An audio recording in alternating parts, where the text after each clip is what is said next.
तो question number 6 दिख तो रहा है लेंथ में, इसलिए मैं थोड़ा समेट के तो करूंगा, है ना।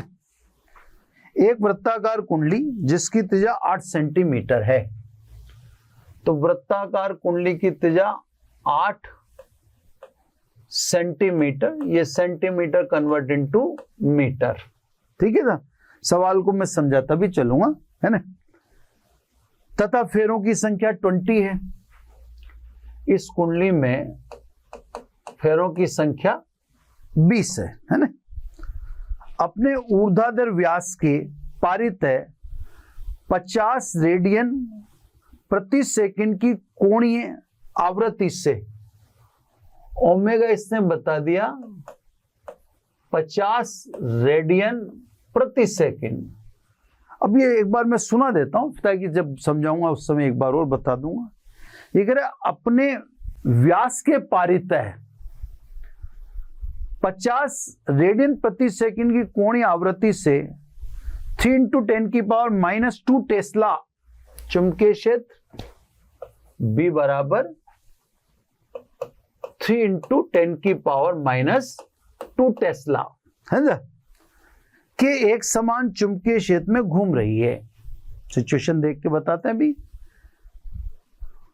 कुंडली में उत्पन्न अधिकतम तथा औसत विद्युत वाहक बल का मान बताओ। अधिकतम तथा औसत, है ना। तो क्या क्या पूछा वो मैं आपको बताया था ना। इसने पूछा पहला क्वेश्चन तो अधिकतम प्रेरित विद्युत वाहक बल, इसके बाद इसने पूछा एवरेज प्रेरित विद्युत वाहक बल। 2 क्वेश्चन तो ये हुए इसके। अब ये कह रहा है यदि कुंडली 10 ओम का प्रतिरोध का एक बंद लूप बनाए, फिर साहब अगली चीज पूछने के लिए इसने ये दे दिया, है ना। 10 ओम का प्रतिरोध का बंद लूप बनाए तो धारा का अधिकतम मान की गणना भी कीजिए। आई मैक्सिमम यानी प्रेरित धारा का अधिकतम मान भी बताना है सब, है ना। और फिर लास्ट में कहता है जूल ऊष्मा के कारण औसत शक्ति की गणना भी कीजिए। ये लो सब पी एवरेज की गणना भी करो, है ना। ये शक्ति कहां से प्राप्त होती है। अब सब क्या सिचुएशन है मैं आपको समझाता हूं। ये चुंबकीय क्षेत्र है, शॉर्ट में बनाया था ना। ये चुंबकीय क्षेत्र है छोटा सा, और कुंडली जब त्रिज्या दे रखी है तो कुंडली को तो आप वृत्ताकार ही कहेंगे, ठीक है। ये कुंडली व्यास के पारितः, ये व्यास है, इसके पारितः नियत कोणीय वेग से घूर्णन कर रही है। अपन ने वर्गाकार को, ये अपन ने आयताकार कुंडली ली थी, इसने वृत्ताकार कुंडली ले ली है कुंडली, है ना। अब अपने आयताकार कुंडली के घूर्णन के कारण प्रेरित विद्युत वाहक बल, तो अपन तो आयताकार ली थी, है ना। तो अपन उसके कारण देखें पहले कुंडली के, या यूं कहते चुंबकीय क्षेत्र के लंबवत तल में लूप के घूर्णन के कारण प्रेरित विद्युत वाहक बल, है ना। तो पहले मैं लिख देता हूं चुंबकीय क्षेत्र के लंबवत तल में लूप के घूर्णन के कारण प्रेरित विद्युत वाहक बल। सिचुएशन मैंने आपको चित्र से दिखाई थी, प्रेरित विद्युत वाहक बल, है ना। ये प्रेरित विद्युत वाहक बल साहब अपन ने निकाला था E बराबर NA B omega sine omega T, आपको याद हो तो ये पिछले लेक्चर, है ना, पिछले लेक्चर का लास्ट टॉपिक था जो मैंने बहुत डिटेल में लिया था, जिसमें प्रेरित धारा भी बताई थी, प्रेरित विद्युत वाहक बल भी बताया था, और प्रेरित चुंबकीय फ्लक्स भी बताया था, है ना। तो उसी का एक क्वेश्चन है। अब इसने पहला क्वेश्चन पूछा अपन से अधिकतम, तो क्योंकि हम जानते हैं ई मैक्सिमम यानी शिखर मान E0 ये कितना होता है Na B ω, ठीक है साहब। तो साहब E मैक्सिमम ही लिख दें या E0 लिख दो, कोई फर्क नहीं पड़ता, दोनों एक ही बात है। इसलिए E0 शॉर्ट रहेगा, अधिकतम मान को अपन E0 बोल रहे हैं ना। E0 बराबर n का मान कितना 20 है ना। वृत्ताकार है, वृत्ताकार का क्षेत्रफल πr², पाई मतलब 3.14, r स्क्वायर त्रिज्या का स्क्वायर, तो इसका स्क्वायर कर देता हूं मैं, यानी 64 8 और 10⁻⁻2 का स्क्वायर 10⁻⁻4। ये a लिख दिया मैंने, ये पाई और ये r स्क्वायर। समझ में आ गई बात है ना। चुंबकीय क्षेत्र कितना बोल रहा है ये 3 × 10⁻⁻2 और ओमेगा इसने 50 रेडियन पर सेकेंड। अब देखो साहब ये कैलकुलेशन कंफर्ट हुई तो मैं कर ही दूंगा, है ना। थोड़ी दिक्कत देगी तो फिर मैं देखता हूं। देखो पहले मैं इस 0 को पकड़ता हूं, 1 0, ये 2 0, तो ये 2 0 हटा देता हूं प्लस की, और ये माइनस की भी हटा देता हूं।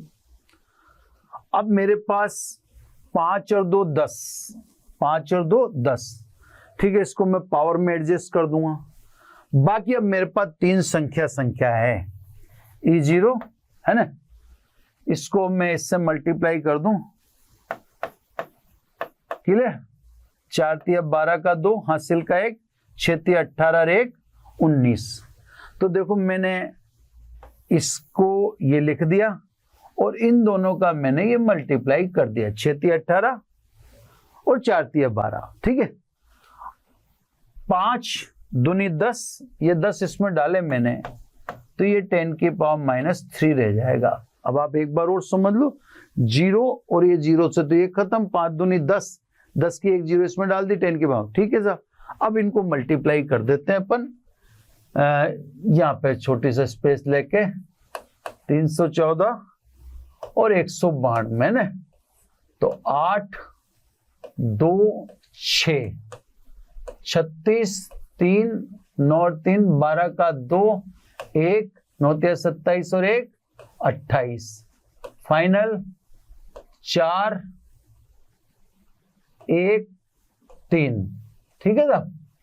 अब जो आता है अपने सामने, अब देखो जो मैं तो रफली लिख रहा हूं साहब, है ना, 8, ठीक है, और ये फिर वापस 8 दशमलव एक साथ लगा दूंगा, 6 2 8 4 12 का 2 1, है ना, 8 और 1 9 10, फिर 1, ये 6, है ना, ये साहब 602 पॉइंट समथिंग आया ये, है ना। अब आप खुद करके देख लेना, मैं तो इंटू 10⁻⁻3, यानी इसको मैं सिंपल हिसाब अप्रोक्सीमेट में लिख दूं, ये 1000 का भाग दिया मैंने 602 में, तो मैं इसको 0.6 वोल्ट लिख देता हूं, ठीक है।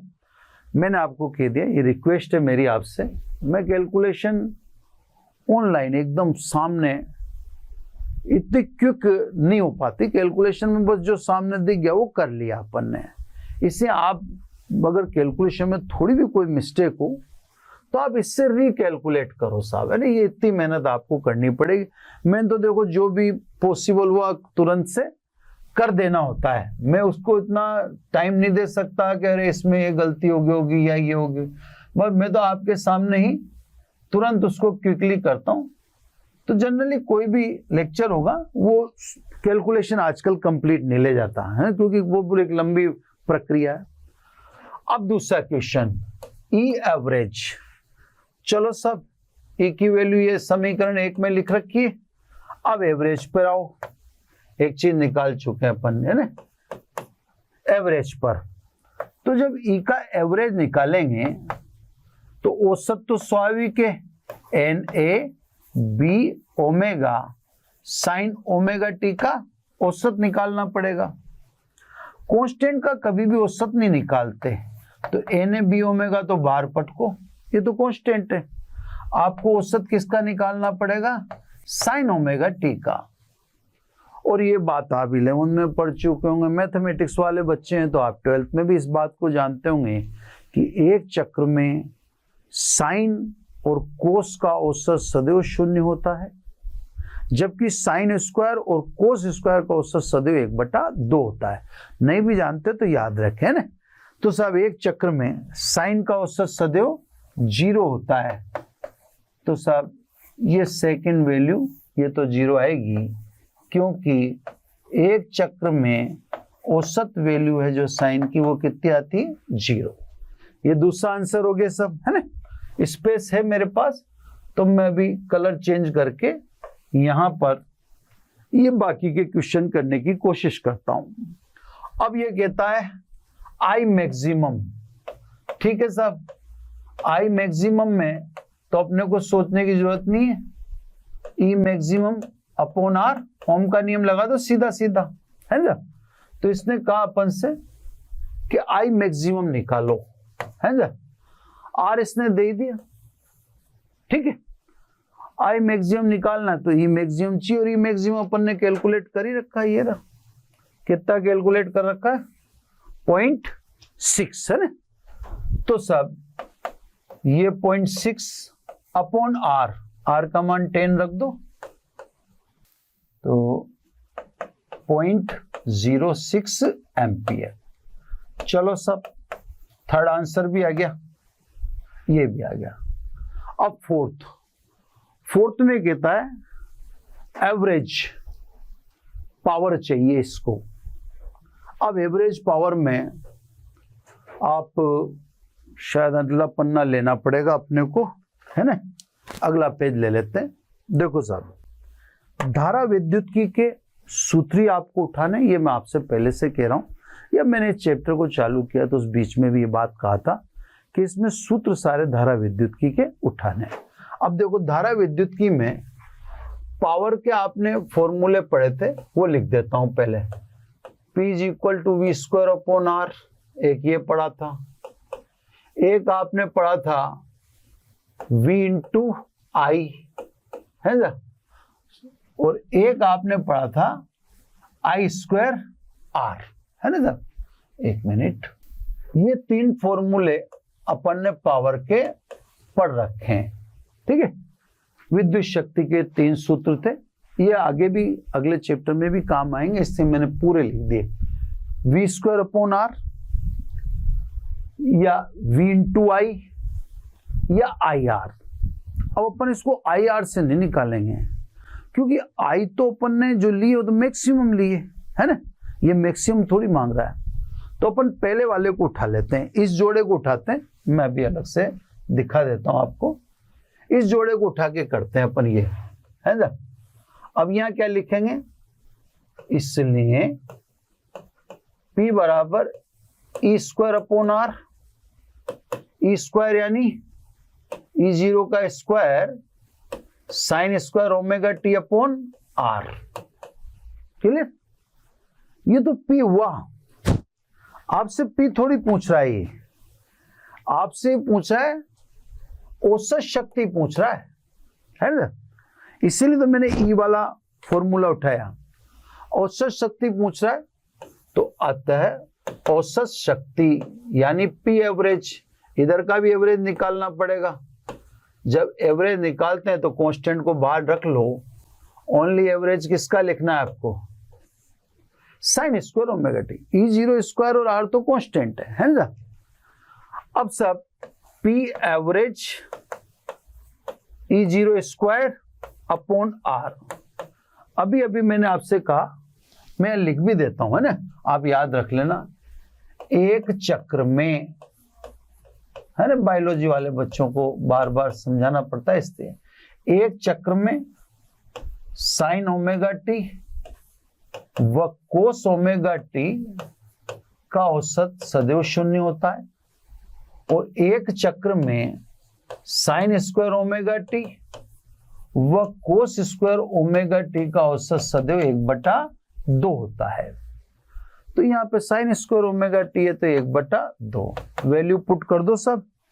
E0 की वैल्यू आपके पास ऑलरेडी निकली हुई है, अधिकतम निकाल रखा है ना आपने, तो E0 की वैल्यू हमने ऑलरेडी निकाल रखी है, तो सब E0 को पुट कर दें हम, है ना, ये सब यहां से 0.6 आ रहा है शायद, ये E0 बराबर 0.6 है ना, तो बस इसकी वैल्यू पुट कर दो, तो सब 0.6 अगेन 0.6, R की वैल्यू 10 है इससे, ये 2 है इससे, है ना, तो कहने का मतलब ये तो हो गया आपका 0.3, ठीक, 0.3 इंटू 6, तो सब ये हुआ 0.18 अपॉन 10, तो सब औसत पावर हुई 0.018 वाट। अच्छा क्वेश्चन है सब, है ना, ये आपके एनसीईआरटी की बुक में से अपन ले रहे हैं जो क्वेश्चन है ना। क्वेश्चन नंबर 7, 7वें क्वेश्चन पे आ जाओ सब, यही ले लेता हूं, है ना, ये इनको आइसोलेट कर देता हूं, है ना, ये चीजें आइसोलेट कर देते हैं, क्लियर।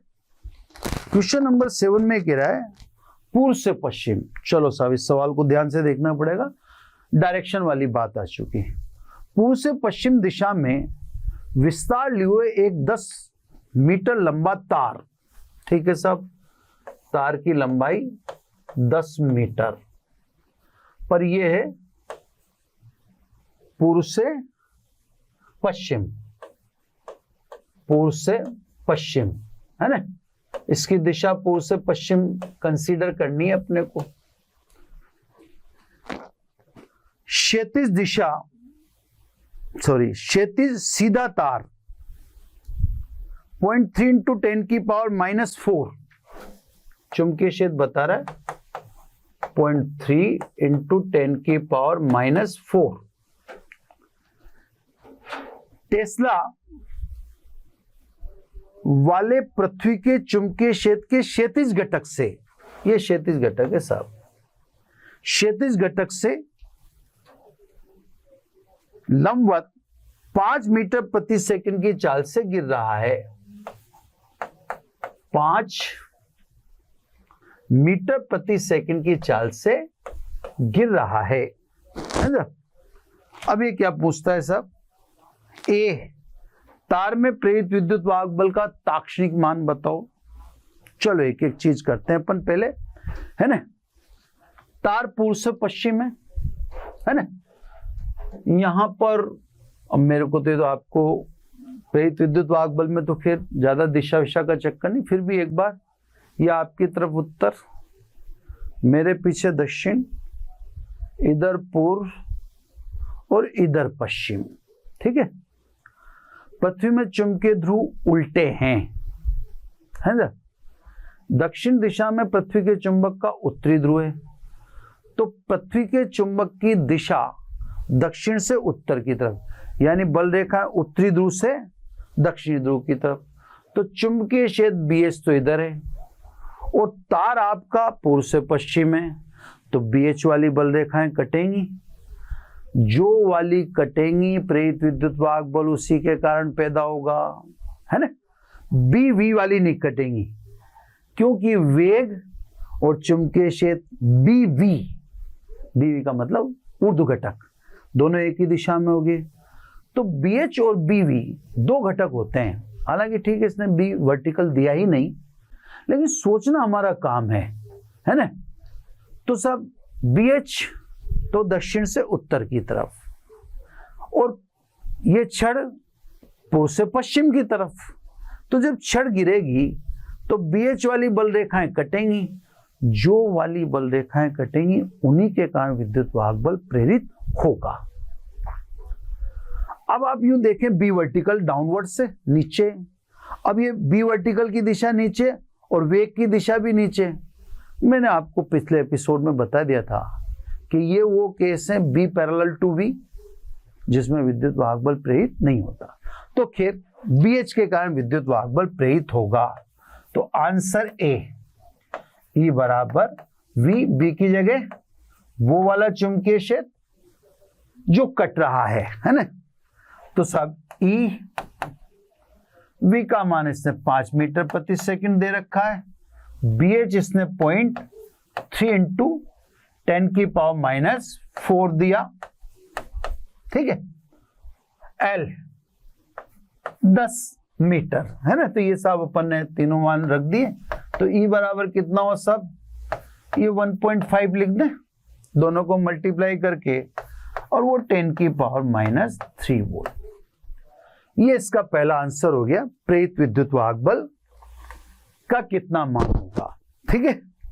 अब दूसरा क्वेश्चन ए डाल देता ना इसमें, मैंने ए बी सी इसमें 3 क्वेश्चन पूछा है ये। चलो अब इसके दूसरे क्वेश्चन की बात करते हैं, इसको लिख लेते हैं बी। दूसरे क्वेश्चन में कह रहा है विद्युत वाहक बल की दिशा क्या होगी, है ना। अपन धारा की दिशा से समझ जाएंगे, या आप चालक के अंदर इलेक्ट्रॉन की सिचुएशन देख लो। अब बहुत ध्यान से देखना पड़ेगा। देखो साहब, पृथ्वी का चुंबकीय क्षेत्र तो दक्षिण से उत्तर की तरफ है, ये चुंबकीय क्षेत्र है। छड़ नीचे गिर रही है ना, तो छड़ नीचे गिर रही है तो अपन जानते हैं छड़ में इलेक्ट्रॉन की दिशा देखने जा रहे हैं अपन, ठीक है साहब। इलेक्ट्रॉन पर बल किधर लगेगा, तो जब इलेक्ट्रॉन हो तो, सॉरी फ्लेमिंग के बाएं हाथ का नियम है ना, लेफ्ट हैंड रूल लेना है अपने को काम में, वो मैं राइट हैंड से कर रहा था, दिक्कत हो जाती है। अभी चुंबकीय क्षेत्र दिखा दिया मैंने, ठीक है। ये पूर्व से पश्चिम, ये पूर्व है, ये पश्चिम है, ठीक है। अब ध्यान से देखना आप, क्योंकि थोड़ा सा भी इसमें चक्कर पड़ेगा, लफड़ा पड़ जाएगा। ये चुंबकीय क्षेत्र दक्षिण से उत्तर की तरफ, छड़ नीचे जा रही है, मैं इलेक्ट्रॉन पर बल देख रहा हूं। तो मैंने आपसे कहा हाथ के नियम धन आवेश के लिए, तो इलेक्ट्रॉन नीचे जा रहा है तो मतलब मैं धन को ऊपर जाता हुआ दिखाऊंगा, ये वेग की दिशा। तो इलेक्ट्रॉन पर बल किधर लगे, ये तो पूर्व है, पश्चिम में इलेक्ट्रॉन पर बल लगा, पश्चिम में इलेक्ट्रॉन पर बल लगा, तो पश्चिम सिरे पर इलेक्ट्रॉन इकट्ठे हुए, ठीक है। उत्तर सिरे पर इलेक्ट्रॉन, पूर्व सिरे पर इलेक्ट्रॉन की कमी हो गई, मैं पेन हाथ में लेता हूं, है ना। ये नेगेटिव है छोटा वाला सिरा, क्योंकि इधर इलेक्ट्रॉन पर बल लग रहा है, इधर इलेक्ट्रॉन की डिफिशियंसी होगी, कमी होगी, तो इलेक्ट्रॉन की कमी के कारण यह धन आवेशित होगा, ठीक है। अब देखो धारा की दिशा बाहर तो धन से ऋण की तरफ, यानी बाहर देखोगे तो बाहर तो ये दिशा जाएगी पूर्व से पश्चिम, और अंदर धारा की दिशा उल्टी होती है। अंदर जैसे सेल में अपन देखते हैं, तो सेल में अपन देखेंगे तो बाहर तो धनात्मक से ऋणात्मक, और सेल के अपघट्य में देखेंगे तो ऋणात्मक से धनात्मक, तो ये पॉजिटिव है। अब अगर मान लो अपन कनेक्शन बनाए, लूप बनाए, तो पूर्व से पश्चिम बाहर और अंदर पश्चिम से पूर्व, तो प्रेरित विद्युत वाहक बल की दिशा पश्चिम से पूर्व है। कहां पर, पश्चिम से पूर्व। अपन अंदर देख रहे हैं ना, समझ में आई बात। बाहर देखेंगे तो बाहर तो दिखेगा अपने को ये धनात्मक, ये पॉजिटिव, पूर्व वाला सिरा, क्योंकि इलेक्ट्रॉन पर फोर्स इधर लगा है, ये नेगेटिव। तो बाहर सर्किट जोड़ते तो धन से ऋण की तरफ धारा जाती बाहर, लेकिन अंदर धारा की दिशा उल्टी होती ऋण से धन की तरफ। तो प्रेरित विद्युत वाहक बल की दिशा पश्चिम से पूर्व होनी चाहिए मेरे हिसाब से ना। तीसरा ये कह रहा है तार का कौन सा सिरा उच्च विभव पर होगा, तो दिखे गया पूर्व वाला सिरा धनाग्रह, ये उच्च विभव पर होगा। तो सब मैंने बेहतर कोशिश की बी और सी को क्लियर करने की, है ना। आप फिर अपने हिसाब से देख लेना इस एपिसोड को, मैं भी अगर कोई इसमें एरर होगी तो बता दूंगा। वैसे मेरे को नहीं लगता कोई एरर है, बिल्कुल प्योर है ना। आपको एरर सोचने की जरूरत नहीं है, एरर होती होगी तो हम अपने आप बता देते, बाकी हमने समझा दिया तो कन्फर्म है, ठीक है। तो सब प्रेरित विद्युत वाहक बल की दिशा पश्चिम से पूर्व की तरफ और उच्च विभव वाला सिरा पूर्व का, कन्फर्म। अब क्वेश्चन नंबर आता है सब, ये आपका 7 हो गया है ना। 7 के बाद 8 आपका जो क्वेश्चन है ये अलग टॉपिक पे, जो भी अपन ने नहीं पढ़ा। क्वेश्चन नंबर 9 भी अलग टॉपिक पर है, ये अभी अपन ने नहीं पढ़ा, है ना। पास पास अन्योन्य वेक्टर। क्वेश्चन नंबर 10 कर सकते हैं इस समय अपन। तो सब क्वेश्चन नंबर 10 ले लो आप, है ना। क्वेश्चन नंबर 10 में कहता है एक जेट प्लेन पश्चिम की ओर, तो पश्चिम अपन ने इधर मान रखा, पश्चिम की ओर उसका मुंह है, तो पंख किधर हुए, उत्तर दक्षिण में, है ना। पश्चिम की ओर 1800 किलोमीटर प्रति घंटे की चाल से, ये बता दिया इसने 1800 किलोमीटर पर आवर, यानी 1800 5/18, तो ये हो गया 100, है ना, यानी 500 मीटर प्रति सेकंड। यही रहा, चेक कर लिया करो आप, है ना। 500 मीटर प्रति सेकंड की चाल पश्चिम दिशा में जा रहा है ना। प्लेन के पंख 25 मीटर लंबे हैं। प्लेन के पंख इसने बता दे सब 25 मीटर लंबे हैं। इसके सिरों पर कितना विभवांतर उत्पन्न होगा, प्रेरित विद्युत वाहक बल ही बताना है। पृथ्वी के चुंबकीय क्षेत्र का मान उस स्थान पर 5 × 10⁻⁻⁴, पृथ्वी के चुंबकीय क्षेत्र का मान बता रहा है, क्षैतिज घटक का मान या ऊर्ध्व घटक का मान नहीं बता रहा है। 5 × 10⁻⁻⁴ टेस्ला, और नति कोण का मान बताया इसने 30 डिग्री। ठीक है साहब। अब थोड़ा सा इस पर मनन करते हैं, मैं आपको इसकी सिचुएशन समझाता हूं, है ना। जब हवाई जहाज, ये देखो इस पे पंख रख दी मैंने, पेन, हवाई जहाज जा रहा है पश्चिम में, तो पंख किधर हुए, उत्तर दक्षिण में। तो साहब पंख की लंबाई इसने दे रखी है, तो क्योंकि L पैरेलल BH, इसलिए E बराबर V, BHL बराबर 0, यानी BH के कारण तो विद्युत वाहक बल प्रेरित नहीं हो सकता, क्योंकि पंख किसके पैरेलल आगे, चुंबकीय क्षेत्र में। और हम जानते हैं जब चुंबकीय क्षेत्र और लंबाई पैरेलल हो तो विद्युत वाहक बल प्रेरित नहीं होगा। तो साहब BH तो यहां पर विद्युत वाहक बल प्रेरित करने का कारण नहीं है। चलो सब अब देखते हैं, क्योंकि एक और कंपोनेंट है, वो है B वर्टिकल। तो साहब जब यह हवाई जहाज चलेगा तो ये कौन से चुंबकीय बल रेखाओं को काटेगा, B वर्टिकल वाली। तो सब B वर्टिकल के कारण विद्युत वाहक बल प्रेरित होगा, है ना। तो सब L perpendicular to B vertical, but L perpendicular to B vertical, then प्रेरित विद्युत वाहक बल की उत्पत्ति का कारण B वर्टिकल होगा। तो पहले तो सब अपन क्या करें, B वर्टिकल निकाल लें। B वर्टिकल निकाल चुकने के बाद फिर अपन कैलकुलेशन करेंगे, है ना। अब B वर्टिकल किससे निकाले, B है अपने पास और थीटा है, ये दो चीजें दे रखी हैं, है ना। अब क्योंकि अपने को दोनों का पता है, अपन जानते हैं BH बराबर होता है B cos थीटा, वह B वर्टिकल बराबर होता है B sin थीटा। अपने को तो B वर्टिकल चाहिए, तो अपन तो इसी पे फोकस हो जाए। अतः B vertical is equal to B कितना, 5 × 10⁻⁻⁴, है ना, sin 30, sin 30 का मान 1/2, है ना, 1/2 रख देंगे sin 30 का मान, तो ये आ जाएगा सब 2.5 × 10⁻⁻⁴ टेस्ला। ठीक है सब, है ना। तो ये B वर्टिकल का मान लिख दिया।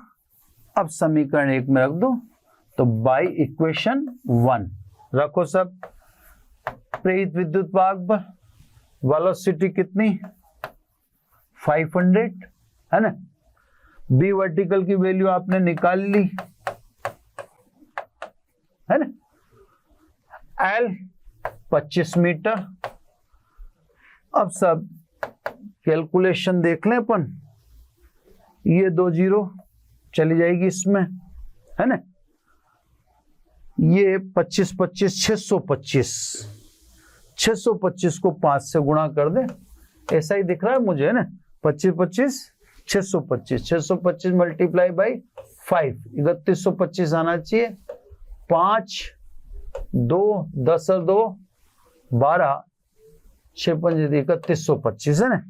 3125 और 0.5, तो ये 312.5 दिख रहा है मेरे को। एक बार और देख लेता हूं मैं, देखो 25 25 625, तो इसकी मैंने जीरो हटा ली फिलहाल, और 625 तो 3125, 3125 बटा 10, ठीक है। पावर कितनी बची, 10 की पावर माइनस, ये 2 पावर इसमें मिला दी मैंने, तो -2, यानी प्रेरित विद्युत वाहक बल का मान 100 का भाग दे दो, 0.3125 वोल्ट, ये प्रेरित। तो देखो, आपको कोई सिचुएशन ये देता है तो आप, ये सवाल इसलिए अच्छा सवाल लगा मुझे कि इसने आपको भाई बता दिया कि बी काम में नहीं आ रहा है यहाँ पे, है ना। बी वर्टिकल की भूमिका नहीं है, सॉरी बी हॉरिजॉन्टल की भूमिका नहीं है। तो मेरे कहने का मतलब है, कोई भी आपको टास्क देता है, क्वेश्चन जब देता है, तो आप उसमें ये देखिएगा कि जैसे VBL वाला अगर सूत्र काम में ले रहे हैं, तो उसमें कौन सी वाली बल रेखाएं कट रही हैं। जैसे मैंने यहां पर एक्सप्लेन किया कि साहब हवाई जहाज के पंख, क्योंकि वो पश्चिम दिशा में चल रहा है, तो पंख उत्तर दक्षिण में, और जब पंख उत्तर दक्षिण में है तो BH का तो फिर इंटरफेयर आएगा ही नहीं, है ना। ये मैंने दिखाया आपको कि L पैरेलल टू BH। अब ये दोनों पैरेलल हो गए, यार किसी दिक्कत आती है ना, ये दोनों पैरेलल हो गए, तो स्वाभाविक है ये तो विद्युत वाहक बल प्रेरित होने का कारण बन ही नहीं सकते। फिर अपन ने चेक किया कि साहब पूछा है तो हो सकता है कोई वजह हो। फिर अपन ने देखा कि अगर हम बी वर्टिकल को देखते हैं, जो वर्टिकल डाउनवर्ड से यानी ऊर्ध्वाधर नीचे की तरफ है, तो जो ऊर्ध्वाधर नीचे की तरफ, तो वो पूर्व पश्चिम वाली भुजा को काटेगा, या पूर्व पश्चिम वाली भुजा उस बल रेखा को काटेगी। तो यहाँ चुंबकीय क्षेत्र की उत्पत्ति का कारण कौन रहा, बी वर्टिकल। तो मेरे कहने का मतलब है कि जैसे ऐसे बड़े अच्छे अच्छे सवाल, इस पर क्वालिटेटिव सवाल आपको कंपटीशन में मिलेंगे। जैसे साहब एक ट्रेन उत्तर से दक्षिण दिशा में जा रही है, दक्षिण से उत्तर दिशा में जा रही है, उसमें एक लड़के के हाथ में लोहे की छड़ है, वो लड़का लोहे की छड़ को ट्रेन की गति के लंबवत कर ले, तो प्रेरित विद्युत वाहक बल बताओ। ट्रेन की गति की दिशा में वो छड़ को कर ले, तो प्रेरित विद्युत वाहक बल का मान बताओ। और गति की दिशा के लंबवत ऊर्ध्वाधर कर ले, तो प्रेरित विद्युत वाहक बल का मान बताओ। तो ऐसी सिचुएशन में हमें बड़ा कंसंट्रेट होकर विचार करना पड़ता है कि किस समय कौन सी बल रेखाएं कट रही हैं, क्योंकि किसी समय BH वाली कटेंगी, है ना। जब BH वाली कटेंगी तो प्रेरित विद्युत वाहक बल BH के कारण आएगा। भाई अपन कोई अगर केस लेते हैं, तो अपन कोई स्थिति लेते हैं, तो उस स्थिति में दोनों चीजें आ सकती हैं, है ना। तो बच्चों, अब इसमें तो इतना ही न्यूमेरिकल एडजस्ट हुए, मुझे 1-2 न्यूमेरिकल और कराने का था जो अतिरिक्त अभ्यास में था। मैं उसको या तो नेक्स्ट एपिसोड में ले लूंगा, है ना, और फिर टॉपिक चालू कर देंगे, या उसको अभी न्यूमेरिकल को रोक के फिर लास्ट में ले लेंगे एक बार और, है ना। देखते हैं वो, आज बस इतना ही ले लें। न्यूमेरिकल को थोड़ा डिटेल में ले लिए समझाने के पॉइंट ऑफ व्यू से, आप भी करिएगा। इसके अतिरिक्त अभ्यास के न्यूमेरिकल भी देखना, अच्छे न्यूमेरिकल, है ना। Thank you very much.